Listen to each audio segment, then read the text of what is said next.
Hi, I'm Ashwant. I'm a YouTuber and a software engineer with 3 years of experience as an educator. So Newton School 6 months full stack development online training provide చేస్తుంది. So మీరు coder అయినా student అయినా professional అయినా or women with zero tech background మీరు దాంట్లో enrol అవ్వచ్చు. So మీరు 6 month training provide చేశాక మీకు ఒక జాబ్ గ్యారంటీ ప్రోగ్రామ్ అనేది ప్రొవైడ్ చేస్తుంది. సో మీరు ప్లేస్ అయ్యే వరకు మీరు ₹1 కూడా పే చేయాల్సిన అవసరం లేదు. And we're coming to Newton School has an initiative called Launchpad. So మీరు కోడింగ్ స్క్రాచ్ నుంచి ఫ్రీగా నేర్చుకోవాలంటే ఆ ప్లాట్ఫామ్ లో నేర్చుకోవచ్చు. మీరు ఈవెన్ సర్టిఫికేట్స్ కూడా పొందొచ్చు. ఈవెన్ ఈ వీడియోస్ కూడా మీరు లాంచ్ ప్యాడ్ యాక్సెస్ చేయొచ్చు. So let's get back to the video. Hi, welcome back to my YouTube channel. So ఈ వీడియోలో మనం ఎన్యూమరేట్ అనే ఒక ఫంక్షన్ చూస్తున్నాం. సో మనం ప్రీవియస్ వీడియోలో కనుక మీరు చూసినట్టయితే మనం మ్యాప్ అని, సో ఫిల్టర్ అని, సో అలానే లాంబ్డా ఫంక్షన్స్ అని ఒక 3 ఇంపార్టెంట్ ఫంక్షన్స్ ని చూసాం. సో పైథాన్లో ఫంక్షన్స్ అనేది చాలా ఇంపార్టెంట్ కాన్సెప్ట్. సో బికాస్ మనం దేన్నైనా కూడా రిపిటేటివ్ స్టేట్మెంట్స్ని కానీ ఆర్ రిపిటేటివ్ ఫంక్షనాలిటీని కానీ సో అంటే ఒక రీయూజబుల్ ఆబ్జెక్ట్లో యూజ్ చేయొచ్చు ఫంక్షన్ని. సో ఫంక్షన్తో రీయూజబిలిటీయే కాదు, సో మనకు చాలా అడ్వాంటేజెస్ కూడా ఉన్నాయి. సో మనం ప్రీవియస్ వీడియోస్లో చూసాం. సో ఎన్యూమరేట్ అని ఒక కొత్త కాన్సెప్ట్ని మనం ఈ వీడియోలో చూస్తున్నాం. సో ఇది ఒక ఫంక్షన్. సో ఈ ఎన్యూమరేట్ ఫంక్షన్ ఎందుకు యూజ్ చేస్తాం? సో మనం చూసినట్టయితే ఇన్ జనరల్ అసలు ఇది ఒక extremely useful built in function. So పైథాన్లో ఎన్యూమరేట్ అనేది. సో అసలు ఇది ఏం చేస్తుందంటే మనకి ఇది ఒక కౌంట్ని, ఇప్పుడు మనం ఏదైనా ఒక లూప్ కానీ ఒక స్టేట్మెంట్ కానీ ఏదైనా కూడా సో ఒక మల్టిపుల్ ఎలిమెంట్స్ని ప్రింట్ చేస్తున్నప్పుడు సో మనకు ఒక కౌంట్ కావాలంటే సో మనం ఎన్యూమరేట్ యూజ్ చేయొచ్చు. అంటే ఇన్ జనరల్ చెప్పాలంటే it allows us to keep a count of what we iterate. So మనం లూప్స్ కాన్సెప్ట్ కానీ చూసినట్టే మనం ఏం చేస్తాం అంటే ఇటరేట్ చేస్తాం అంటే. సో వాటిని మనం ఐటరేటర్స్ అంటాం. సో ఇప్పుడు మనం ఫర్ లూప్ అంటే ఇప్పుడు ఫర్ ఐఎన్ అని చెప్పి ఒక లిస్ట్లోనో ఒక ట్యూపుల్లోనో ఇటరేట్ చేస్తాం ప్రతి లిస్ట్లోనో ప్రతి ఎలిమెంట్తో. సో ఇదే మనం జనరల్గా లూప్స్లో అలా చేసేది. సో ఎన్యూమరేట్ అంటే ఏంటంటే సో మనం ఎన్నిసార్లు ఇటరేట్ చేస్తాం అనేది ఒక కౌంట్ మనకు కావాలంటే సో అలాంటి సిచ్యువేషన్లో ఎన్యూమరేట్ యూజ్ చేస్తాం. చాలా సిచ్యువేషన్స్లో చెప్పాలంటే మనకి ఇది ఎన్యూమరేట్ అనేది యూజ్ అవుతుంది. సో ఈ సింటాక్స్ ఎలా ఉంటుందంటే మనం చూసినట్టయితే డెఫ్ మనం లూప్ అయితే లూప్ కానీ ఏదైనా కూడా మనం ఎన్యూమరేట్ అని ఇస్తాం. సో ఆ ఫంక్షన్ నేమ్ ఆ ఎన్యూమరేట్ లోపల ఏముంటుందంటే ఒక సీక్వెన్స్. ఆ సీక్వెన్స్ అంటే అది లిస్ట్ అయినా కావచ్చు, ఒక ట్యూపుల్ అయినా కావచ్చు, మనం ఏది తీసుకుంటే అది. అలానే స్టార్ట్ వాల్యూ ఉంటుంది. సో అంటే ఆ కౌంట్ అనేది ఎలా కౌంట్ అవ్వాలి, 0 నుంచి కౌంట్ అవ్వాలా, 1 నుంచి కౌంట్ అవ్వాలని. సో బై డిఫాల్ట్గా అయితే 0 ఉంటుంది. మనం ఈ స్టార్టింగ్ ఫస్ట్ 0 అని ఇవ్వకపోయినా కూడా 0 నుంచి కౌంట్ అనేది స్టార్ట్ అవుతుంది. సో నెక్స్ట్ అలానే చూసినట్టయితే మనం లోపల ఏదో ఒక స్టేట్మెంట్స్ ఇస్తాము. సో సపోజ్ నేను అలా కొన్ని స్టేట్మెంట్స్ ఏదైనా ఇచ్చాను, ఒక లూప్ కూడా ఇచ్చాను లోపల.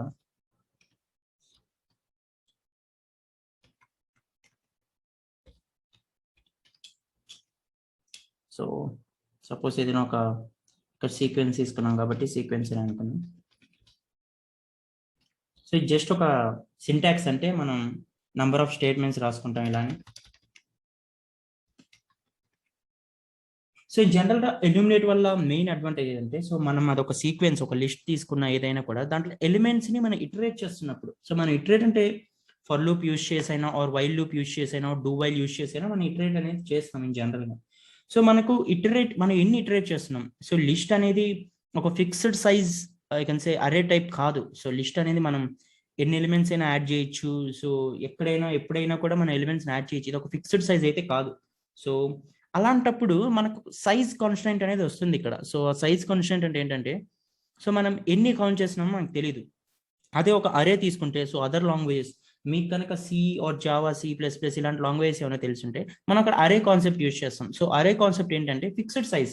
మనం అరే లెంత్ ఎంత అనేది కూడా మనం ముందే డిక్లేర్ చేస్తాం. అరేలో ఏ ఎలిమెంట్స్ ఉన్నాయని మనకు ముందే తెలుసు. సో మనకు అది చాలా ఈజీగా ఉంటుంది. సో అరేని మనం ఇటరేట్ చేసినప్పుడు దాంట్లో ఎన్ని ఎలిమెంట్స్ ఉన్నాయనేది మనకి ముందే తెలుసు. సో అక్కడేం ప్రాబ్లం లేదు. బట్ పైథాన్లో కొన్ని సీక్వెన్సెస్ తీసుకుంటే ఆ సీక్వెన్సెస్ అనేది మనకు తెలియదు, అంటే ఎన్ని ఎలిమెంట్స్ ఉంటాయనేది తెలియదు. ఎందుకంటే మనం మిడిల్లో కూడా కొన్ని ఎలిమెంట్స్ యాడ్ చేస్తాం. సో ఒక్కనొక పాయింట్లో మనం ఎన్ని ఎలిమెంట్స్ ఇటరేట్ చేసామో మనకు తెలియాలి. సో అలాంటప్పుడే మనం ఎన్యూమరేట్ ఫంక్షన్ అనే దాన్ని యూజ్ చేస్తాం. సో ఇప్పుడు మీకు అర్థమైంది అనుకుంటున్నాను. సో ఇప్పుడు మనం ఏదైనా ఒక రియల్ టైమ్ ఎగ్జాంపుల్ తీసుకొని చూద్దాం. సో నా దగ్గర ఒక లిస్ట్ ఉంది. బట్ సపోజ్ లిస్ట్లో కొన్ని ఆల్ఫాబెట్స్ ఉన్నాయి. సో ఇప్పుడు మనం ఇది ఎలా యూజ్ చేస్తామని చూద్దాం. ఈ ఎన్యూమరేట్ ఫంక్షన్ అనేది మనం ఎలా యూజ్ చేస్తామని చూద్దాం. సో ఇన్ జనరల్ గా అయితే మనం ఫర్ ఐ ఇన్ అని చెప్పి లిస్ట్ లో చేస్తాం. అంటే ఇప్పుడు ప్రతి ఒక్కటి ప్రింట్ చేయాలనుకున్నాను నేను, సపోజ్ ఈ లిస్ట్ లో ఉండే ప్రతి ఎలిమెంట్ ని.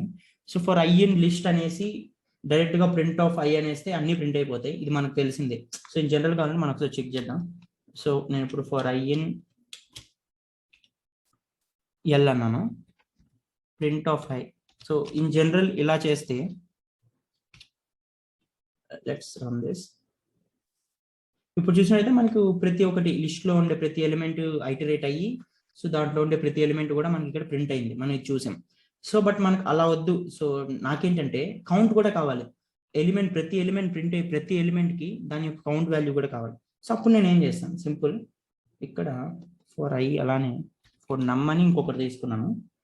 అలానే ఇక్కడ ఈ ఎల్ కాకుండా ఈ ఎన్యూమరేట్ ఫంక్షన్ యూజ్ చేశాను, ఎన్యూమరేట్ ఆఫ్ ఎల్. ఇప్పుడు ఈ లిస్ట్ నేను ఎన్యూమరేట్ చేస్తున్నాను. సో ఆ ఎన్యూమరేట్ అయింది ఎక్కడ ప్రింట్ అవ్వాలి, ఈ నమ్ అనే వేరియబుల్లో ప్రింట్ అవ్వాలి. సో నేను ముందు నమ్ ప్రింట్ చేసి తర్వాత ఐ ప్రింట్ చేస్తాను. ఇప్పుడు ఏమవుతుందంటే ఈ లిస్ట్ లో ఉండే ప్రతి ఎలిమెంట్ ఐటరేట్ అయిన ప్రతిసారి అది ప్రింట్ అయ్యేటప్పుడు దానికి ముందే దీని వాల్యూ కూడా ప్రింట్ అవుతుంది. సో చెక్ చేసినట్టయితే ఇప్పుడు మనం చూసినట్టయితే ఫస్ట్ ఎలిమెంట్ ఏ, సో ఆ ఏకి ఇండెక్స్ అంటే మన స్టార్ట్ అంటే మనం ఇవ్వలేదు కాబట్టి 0 నుంచి స్టార్ట్ అవుతుంది, మనం అది కూడా చూసాం. సో బికి 1 ప్రింట్ అయింది, సికి 2 ప్రింట్ అయింది. సో ఈ టైప్ లో సో మనం అదే ఒకవేళ స్టార్ట్ ఇస్తే, సో నేను 0 నుంచి కాదు నాకు 1 నుంచి ప్రింట్ అవ్వాలి. సో నేను స్టార్ట్ వాల్యూ 1 అని ఇస్తాను. ఇప్పుడు చూసినట్టయితే మొత్తం మారిపోయింది. సో 1 2 3 సో ఇలా ప్రింట్ అయింది. సో ఈ ఎన్యూమరేట్ ఫంక్షన్ వల్ల ఏమైనా యూజ్ ఉందా అంటే సో అదైతే. సో ఇంకొక ఎగ్జాంపుల్ తీసుకుంటాం. సో ఏదైనా సింపుల్ ఎగ్జాంపుల్. సో నేను మంత్స్ ప్రింట్ చేయాలనుకున్నాను ఎన్యూమరేట్ ఫంక్షన్ యూజ్ చేసి. సో నాకు జూన్ నుంచి మంత్స్ ప్రింట్ అవ్వాలి, June July August. Let suppose మనం ఒక 3 months తీసుకున్నాం. సో ఇప్పుడు ఈ 3 months ని నేను ఎన్యూమరేట్ చేసి ప్రింట్ చేయాలనుకున్నాను. సో మనం ఎలా చేయొచ్చు అంటే ఇప్పుడు ఈ లూప్ అవి కూడా అవసరం లేదు, ఎందుకంటే మనం ఒక లిస్ట్ డైరెక్ట్ గా చేయాలనుకున్నాం. సో ఎలా చేస్తాం, సో ఒక ప్రింట్ స్టేట్మెంట్ తీసుకొని, అంటే ప్రతిసారి లూప్ ఉండాల్సిన అవసరం లేదు. సో ఎందుకంటే మనం డైరెక్ట్ గా కూడా చేయొచ్చు, అది ఎలాగో ఇప్పుడు మనం చూద్దాం. సో లిస్ట్ లేకుండా సో ఈ ఎన్యూమరేట్ అనేది దేనికైనా యూజ్ చేసి ఎక్కడైనా. సో మనం ఇప్పుడు ఈ అవుట్పుట్ ని లిస్ట్ లో ప్రింట్ చేయాలనుకున్నాం. సో ఇన్ ద ప్రీవియస్ లా కాకుండా ఇప్పుడు ఒక లిస్ట్ లో ప్రింట్ చేయాలనుకున్నాం. సో ఇప్పుడు ఏం చేద్దామంటే లిస్ట్ ఆఫ్ ఎన్యూమరేట్ ఆఫ్ మనం తీసుకున్న list name month comma start. So suppose June అనేది 6 month కాబట్టి మనం స్టార్ట్ అనేది 6 ఇద్దాం అనుకున్నాం ఒకసారి. సో ఇప్పుడు ఓకే, ఇప్పుడు మనం ఇది ప్రింట్ చేయడానికి ట్రై చేద్దాం. సో ఇప్పుడు మనం చూసినట్టయితే సో 6 నుంచి స్టార్ట్ అయింది. సో ప్రతి ఒక్క లిస్ట్ ఎలిమెంట్ అనేది ప్రింట్ అయింది, జూన్ కానీ జూలై కానీ ఆగస్ట్ కానీ. సో ఈ టైప్ లో మనం చేద్దాం. మీరు కావాలంటే స్టార్ట్ అసలు తీసేస్తే 0 నుంచి ప్రింట్ అవుద్ది, మనం ఇందాకే చూసాం. ఇంకొకసారి కూడా మీరు చూడొచ్చు కావాలంటే. మీరు చూసినట్టయితే జూన్ 0తో జూలై 1తో అండ్ ఆగస్ట్ 2తో ప్రింట్ అయింది. సో ఈ టైప్ లో మనం ఎన్యూమరేట్ ఫంక్షన్ ని యూజ్ చేస్తాం. సో ఇన్ జనరల్ ఎన్యూమరేట్ అనేది రియల్ టైమ్ కేసెస్ లో చాలా చాలా కేసెస్ లో యూజ్ అవుతుంది. సో మనకు ఏదైనా ఒక బ్యాంక్ అప్లికేషన్ ఏమైనా యూజ్ చేస్తున్నాం, సో మనకు నంబర్ ఆఫ్ యూజర్స్ కావాలి, ప్రతి యూజర్ యొక్క అకౌంట్ బ్యాలెన్స్ ప్రింట్ చేయాలనుకున్నాం. సపోజ్ ఇది ఒక అప్లికేషన్ గా తీసుకోండి. సో ఆ యూజర్స్ అనేది బ్యాంక్ లో స్టాటిక్ గా ఉంటారా, లేదు, ఎందుకంటే ప్రతిరోజు కొన్ని థౌజండ్స్ అండ్ లాక్స్ లో యూజర్స్ అనేది ఇంక్రీజ్ అవుతూ ఉండొచ్చు. సో కౌంట్ సో కొన్నిసార్లు హండ్రెడ్స్ లో ఇంక్రీజ్ అవ్వచ్చు, కొన్నిసార్లు థౌజండ్స్ లో ఇంక్రీజ్ అవ్వచ్చు. సో ఒక ప్రజెంట్ అంటే ఒక ఈ సిచ్యువేషన్ తీసుకుంటే సో బ్యాంక్ లో ఎంతమంది యూజర్స్ ఉన్నారు, సో అందరి అకౌంట్ బ్యాలెన్స్ నాకు ప్రింట్ చేయాలనుకున్నాను నేను. So but account balance some కూడా మనకు రావాలి. సో అంటే మొత్తం కలిపి బ్యాంక్ లో టోటల్ సమ్ ఎంత ఉందని చూడాలనుకుంటే జస్ట్ మనకు డైరెక్ట్ గా సమ్ తీసుకుంటే కన్నా కూడా సో కౌంట్ కూడా తెలిస్తే మనకు తెలుస్తుంది ఎంత యూజర్స్ ఉన్నారు, సో దానికి తగ్గట్టుగా బ్యాలెన్స్ ఉందా లేదా. సో మన యావరేజెస్ తీసుకోవచ్చు, రేషియోస్ తీసుకోవచ్చు. సో ఏం కావాలన్నా కూడా అంటే ఒక డైనమిక్ గా చేంజ్ అవుతున్నప్పుడు ఏదైనా ఒక వాల్యూ, మనం ఈ బ్యాంక్ ఎగ్జాంపుల్ తీసుకుంటే ఇక్కడ యూజర్ కౌంట్ అనేది డైనమిక్ గా చేంజ్ అవుతుంది. సో ఇలాంటప్పుడే మనకి ఎన్యూమరేట్ అనేది చాలా యూజ్ అవుతుంది. సో ఇది ఏ రియల్ టైంలో ఎక్కడ తీసుకున్నా కూడా ఎన్యూమరేట్ అనేది చాలా యూజ్ అవుతుంది. సో ఎందుకంటే మనకు డైనమిక్గా చేంజ్ అవుతున్నప్పుడు కౌంట్ని బ్యాలెన్స్ చేయడం చాలా కష్టం. సో అలాంటి సిచ్యువేషన్స్లో మనం ఎన్యూమరేట్ అనే కాన్సెప్ట్ని వాడతాం. సో ఐ హోప్ మీకు అంటే దీని మీద ఒక క్లారిటీ వచ్చింది అనుకుంటున్నాం. సో ఇది ఒక ట్యూపుల్గా రిటర్న్ చేస్తుంది ఇన్ జనరల్గా.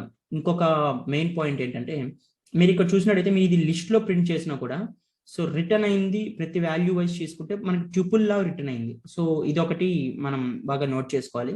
సో ఎందుకంటే ఎన్యూమరేట్ అనేది ఇన్ జనరల్ గా ఒక ట్యూపుల్ ఫంక్షన్, ట్యూపుల్ బేస్డ్ ఫంక్షన్.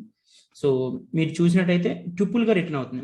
మనం ఇక్కడ లిస్ట్ లో ప్రింట్ చేసాం. సో ఆఫ్ కోర్స్ ఈ ట్యూపుల్ వాల్యూస్ అన్ని కూడా ఒక లిస్ట్ లో ప్రింట్ అయ్యాయి, బట్ స్టిల్ అయినా కూడా ఇది ఒక ట్యూపుల్ బేస్డ్ ఫంక్షన్. సో ఎందుకంటే అంటే ఒక కౌంట్ కమ ఎలిమెంట్ అని ఒక కాన్సెప్ట్ ఇది. సో ఇది డిఫాల్ట్ గా ట్యూపుల్ నుంచే డిరైవ్ చేశారు ఈ ప్రీ డిఫైన్ ఫంక్షన్ అనేది.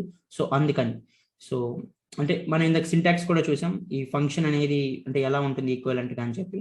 సో సో ఇది ఎన్యూమరేట్ ఫంక్షన్. సో మీరు కనుక ముందు వీడియోస్ మిస్ అయ్యింటే మీరు ఒకసారి మళ్ళీ వెళ్ళి చూడొచ్చు. సో మనం పైథాన్ ట్యూటోరియల్ అంతా డిస్కస్ చేస్తున్నాం. సో లాస్ట్ 1 month నుంచి సో మల్టిపుల్ వీడియోస్ ఉన్నాయి. సో ఆల్మోస్ట్ ఎవ్రీ కాన్సెప్ట్ కూడా కవర్ అయింది. సో తెలుగులో ప్రోగ్రామింగ్ అనేది అంటే చాలా మంది కంఫర్టబుల్ గా ఉంటుంది.